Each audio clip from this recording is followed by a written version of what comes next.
Shalom! Você está no canal Sou Peregrino na Terra. Eu sou o pastor Marcelo. Se alguém lhe perguntasse o que você sabe sobre quem foi Yeshua, como ele viveu, a que grupos sociais ou religiosos ele pertencia, o que você responderia? Infelizmente, a realidade é que muitos dos que se dizem seguidores de Yeshua mal o conhecem. E você realmente sabe quem foi Yeshua? Esta é a segunda parte do estudo que tem por objetivo mostrar para você um pouco mais sobre Yeshua e a vida que ele levava. Se você chegou nesse vídeo, mas não assistiu ao primeiro, sugiro que pare este e vá para o anterior e assista, a fim de que você tenha uma compreensão mais completa do assunto. Quero já pedir a você que compartilhe esse vídeo, que você possa estar se inscrevendo neste canal e para estar recebendo aí, aperte o sininho para receber as notificações de novos vídeos, todas as vezes que postarmos vídeos no canal. Vamos então ao nosso estudo?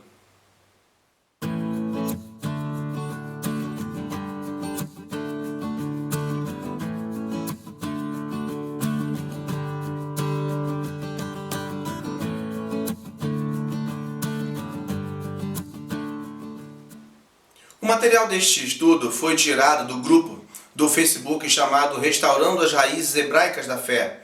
E eu tive autorização do autor, o irmão Yohanan Ben Yaakov, para utilizá-lo. Yeshua virou-se e viu que os dois o seguiam e lhes perguntou: "O que vocês estão procurando?" Eles disseram: "Rabi", que significa mestre. "Onde você está hospedado?" Ele lhes disse: "Venham e vejam."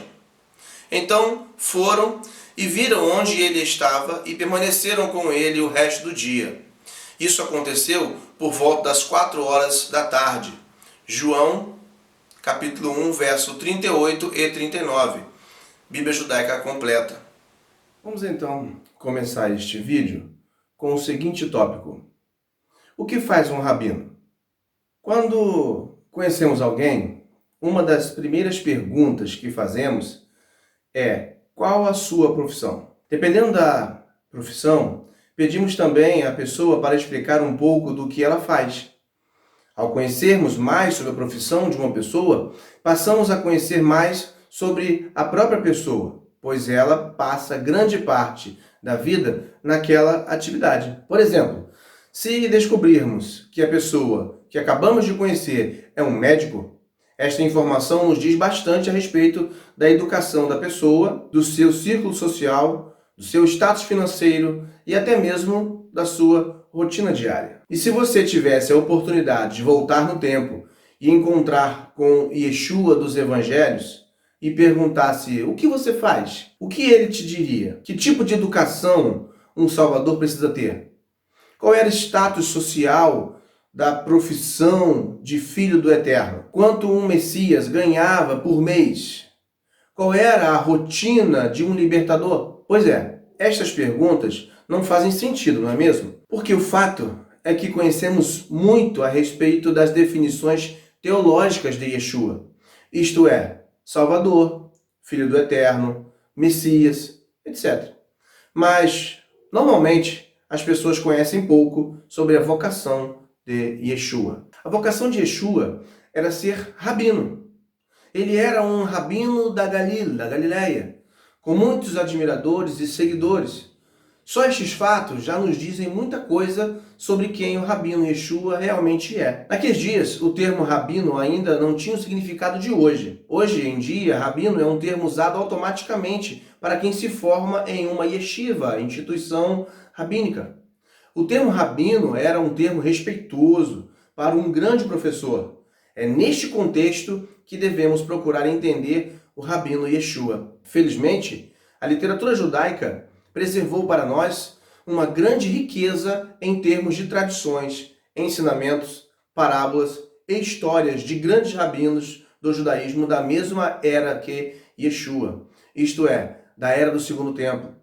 Ao compararmos as palavras, as vidas e as aventuras de outros rabinos contemporâneos de Yeshua, conseguimos aprender bastante sobre o que significava ser rabino no primeiro século. Yeshua se torna um rabino. Rabino é um professor que ensina seus talmidim, alunos, no dia a dia. É um mestre. Yeshua tornou-se um respeitado rabino. Para alguém se tornar um rabino é necessário, até hoje, muito estudo. Este foi certamente um dos motivos, ou talvez o motivo, do seu ministério só ter se iniciado por volta dos 30 anos de idade. Ele ensinava a partir do Taná. Taná é um acróstico das palavras Torá, que é lei ou instrução, Neviim, que é profetas, e Ketuvim, que é escritos. Juntando essas letras, as primeiras letras desses três nomes, dá a palavra Taná. Ao contrário do que aparece nos filmes, a grande maioria dos discípulos de um rabino eram meninos, bastante jovens. Com Yeshua não era diferente. Vemos até mesmo pela idade em que morreram, que os discípulos de Yeshua tinham entre 13 e 20 anos, no máximo, quando foram chamados. Eram meninos, inexperientes. Talvez o mais velho fosse Kefa, Pedro, que os evangelhos mencionam que era casado, conforme nós lemos lá em Mateus 8,14, Marcos 1,30 e Lucas 4,38. Diferente da nossa cultura, onde vamos à escola por 4 a 5 horas e voltamos para casa, um talmide, discípulo, no judaísmo vivia com o seu rabino durante anos. Com os discípulos de Yeshua não era diferente. Eles não desviavam os olhos de Yeshua um minuto sequer. Será que somos assim? Onde Yeshua estudou? Agora há pouco disse que para se tornar um rabino é necessário estudar muito. Então, onde Yeshua estudou? Segundo a tradição judaica, o Messias deveria ensinar ao povo a correta interpretação da palavra do Eterno. E nós vemos isso através dos profetas. E foi isto que Yeshua fez. Para isto, antes de começar seu ministério, Yeshua foi um aluno bastante aplicado. E podemos notar isso ao lermos a passagem de Lucas, capítulo 2, verso 46, que diz assim, acompanha na tela. No terceiro dia, o encontraram. Ele estava sentado no pátio do templo entre os rabis, não apenas ouvindo, mas fazendo perguntas a respeito do que diziam. Bíblia Judaica Completa de David H. Stern. E ainda também em Lucas capítulo 2, verso 52.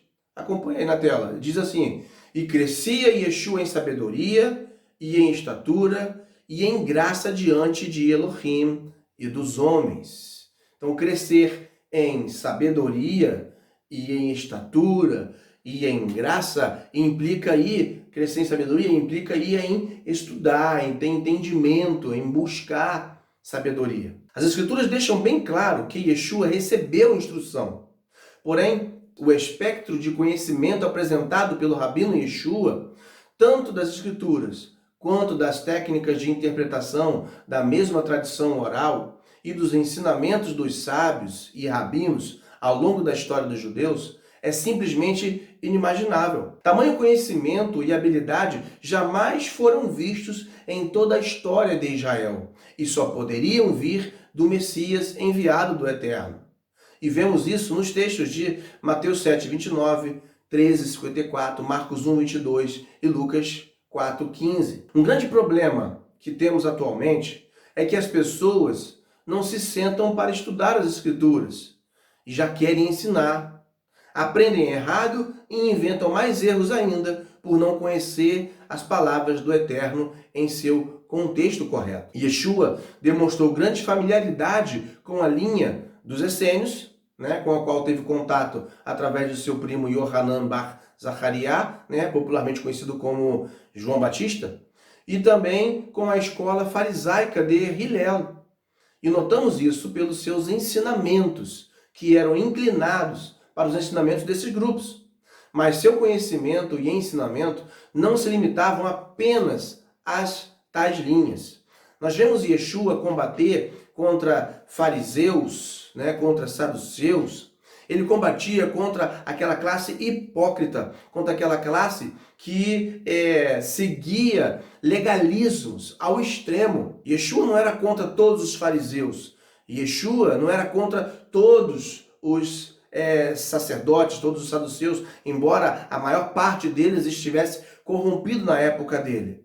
Mas Yeshua, nós vemos dentro dos evangelhos, dentro dos textos sagrados, nós vemos que havia fariseus que seguiam Yeshua sinceramente. Nós vemos aí o caso de Nicodemos, não é isso? Então, Yeshua, antes de mais nada, conhecia profundamente as Escrituras e a sabedoria judaica, ou seja, a sabedoria de seus antepassados. Yeshua, eternamente judeu. Infelizmente, ao longo dos séculos, a figura de Yeshua transformou-se no Jesus antissemita, que encontramos primeiro na igreja de Roma, conforme encontramos nos fatos históricos, e que depois foi herdada por muitas outras igrejas ou denominações. A teologia antijudaica e a premissa de que não é importante vivermos conforme as leis do Eterno nada tinham de semelhante com a pregação do Rabino Yeshua, um grande judeu que viveu o pleno cumprimento da Torá. Yeshua é um judeu, viveu como judeu, morreu como judeu, ressuscitou e, de acordo com o profeta Ezequiel, continuará a ser o sumo sacerdote, segundo a ordem de Malquitzedek, oficiando no templo judaico de Jerusalém, em Jerusalém. Tão precioso, o sangue de Yeshua, derramado por nossos pecados no madeiro, era um sangue judeu. E a placa acima da sua cabeça, no madeiro, dizia Yeshua Natzeret, Rei dos Judeus, né? Yeshua de Nazaré, Rei dos Judeus. Qual era o salário de Yeshua? Um rabino do primeiro século não era um clérigo ou um ministro ordenado. Aliás, apesar de muitas vezes serem vistos desta forma, devido principalmente à cultura ocidental, à cultura em que vivemos, até hoje os rabinos não são exatamente ministros. Os rabinos do primeiro século não recebiam salário de uma sinagoga ou denominação. Ao invés disto, eles tipicamente praticavam alguma atividade comercial para sustentar o seu ministério de ensino, ou viviam de doações. Por exemplo, Rabban Gamaliel aconselhava os seus alunos a combinar a prática da instrução da Torá com uma atividade mundana, uma atividade secular, um trabalho. E nós encontramos isso no livro de Avot 2:2, é um livro da tradição judaica. Seu aluno mais famoso, o rabino Shaul ha-Benyamin, apóstolo Paulo, né, que é mais popularmente conhecido, escolheu ser um fabricante de tendas, ao invés de aceitar doações dos seus talmidim, dos seus discípulos. Outros professores, como Yeshua, ensinavam e faziam talmidim, discípulos, em tempo integral. Tais professores dependiam de doações da comunidade e de seus alunos. Nós vemos isso lá em Lucas capítulo 8, verso 3, porque ele menciona algumas mulheres que apoiavam o ministério de Yeshua. Já em Yohanan, João capítulo 12, verso 6, lembra que havia uma sacola de doações levada por Yeshua e seus talmidim, seus discípulos. Quando um rabino decidia se dedicar em tempo integral ao ministério, isto normalmente significava ter que levar um estilo de vida bastante humilde. Por isto, ele disse que as raposas tinham tocas e os pássaros tinham ninhos, mas o Filho do Homem não tinha lugar para recostar a sua cabeça. A maior parte do ministério de Yeshua consistiu das viagens entre Jerusalém e Galileia. Mas por quê? Porque como todo judeu observante da Torá em Israel, ele tinha que ir a Jerusalém, e ao templo para cada uma das 3 festas de peregrinação, as Moed, né? As festas são Pessa, Shavuot, Pentecostes, festa das semanas, e Sukkot, tabernáculos.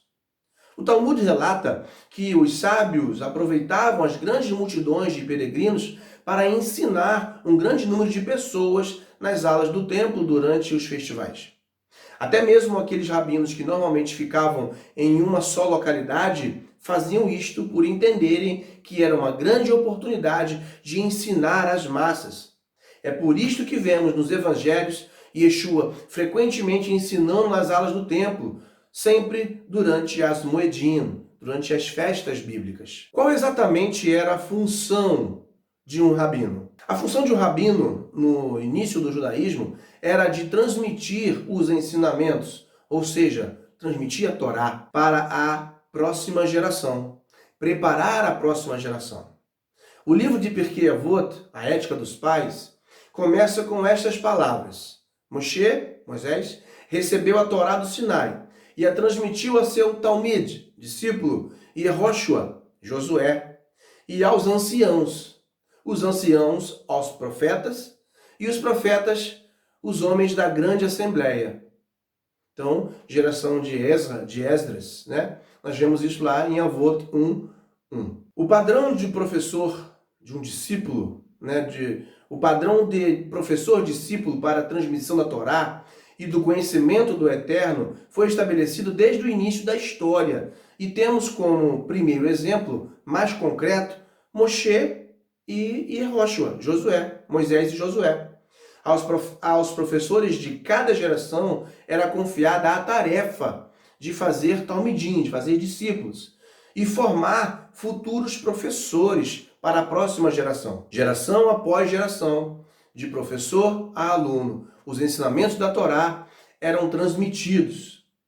Um rabino do judaísmo do primeiro século era dedicado exatamente a esta função, como é considerado função de um rabino até hoje, né? Ensinar a Torá do Eterno, transmitir os valores, transmitir os ensinamentos, as instruções, as ordenanças do Eterno. É por isso que nós temos até hoje, né, os textos sagrados que foram sempre passando de pais para filho, sendo instruídos, sendo ensinados. É por isso que hoje nós temos tanto entendimento dentro desse contexto, de toda essa cultura e sabedoria judaica, porque foi sendo passado de professor para aluno, de pai para filho, e foi sendo passado em cumprimento à própria Torá. O propósito da vida de um rabino, né, era explicar a Torá em termos práticos e comunicar o conhecimento do Eterno para a geração seguinte. Os 3 critérios para um rabino. O livro de Pirkei Avot continua. Os homens da grande assembleia disseram 3 coisas: seja deliberado em seu julgamento, forme muitos talmidim, discípulos, e faça uma cerca para a Torá. Esta era a função de um rabino do primeiro século. Vamos olhar cada um desses itens. Primeiro, ser deliberado no julgamento.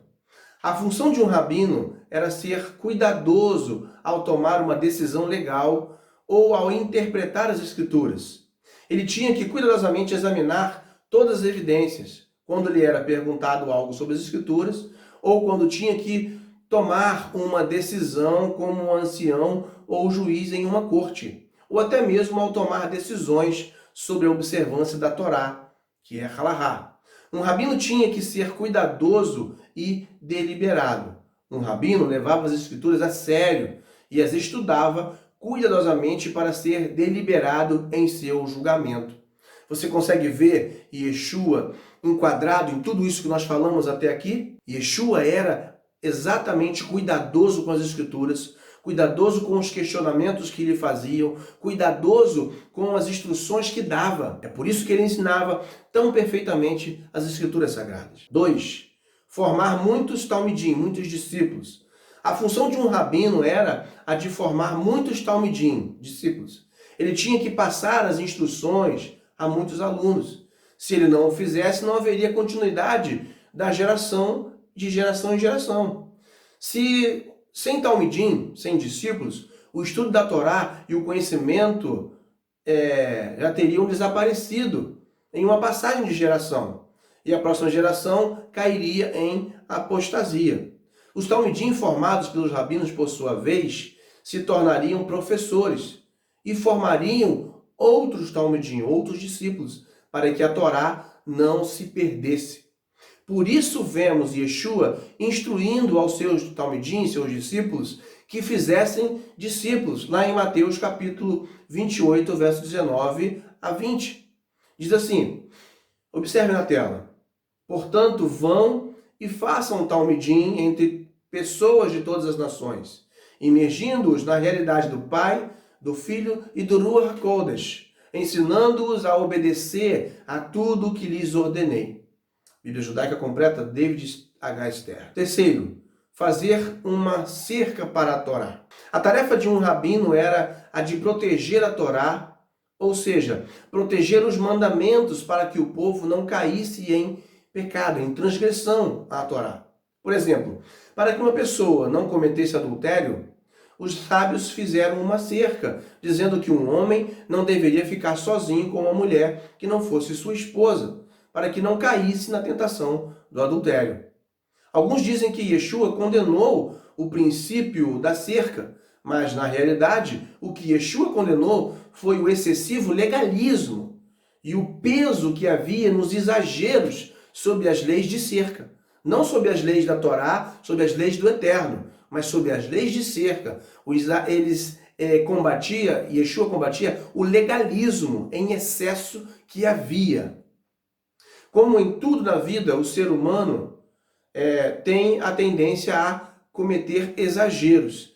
E as leis de cerca, que eram um conceito muito válido e muito interessante, tornaram-se um peso muito grande para aquela geração.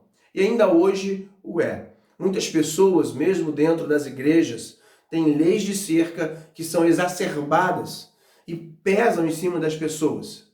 Se você pode parar e refletir sobre isso. As Escrituras nos dão um entendimento correto acerca de todas as coisas. Em seu ministério, Yeshua foi um rabino completo, cumprindo os 3 critérios acima que nós vimos.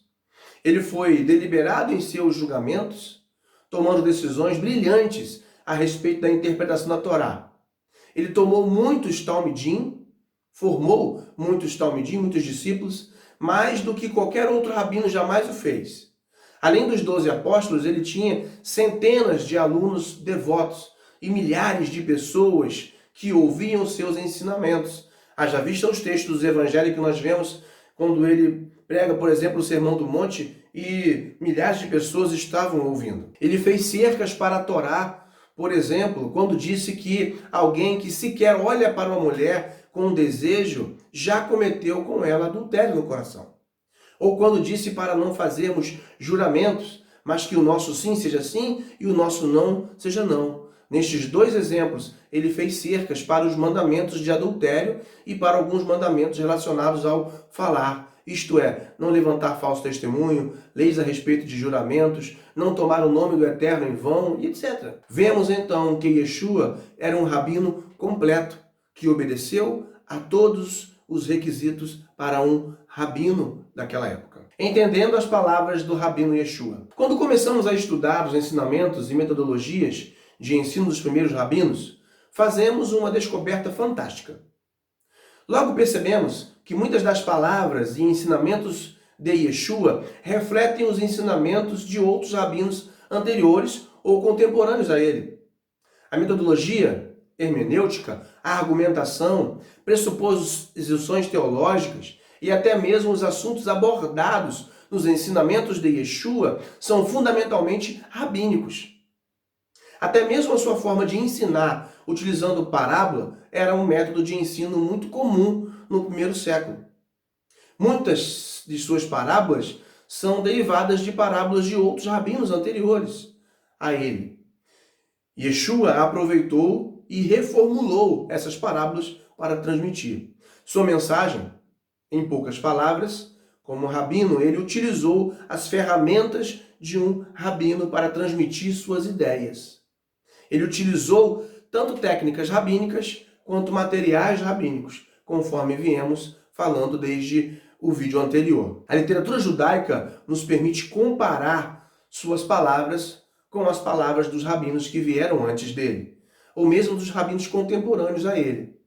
Assim, conseguimos compreender melhor algumas expressões idiomáticas, obscuras e elementos do estilo judaico que Yeshua empregou. Ao fazermos tais comparações, através da literatura judaica, conseguimos entender melhor os pontos de conflito entre Yeshua e o sistema do judaísmo que existia no primeiro século.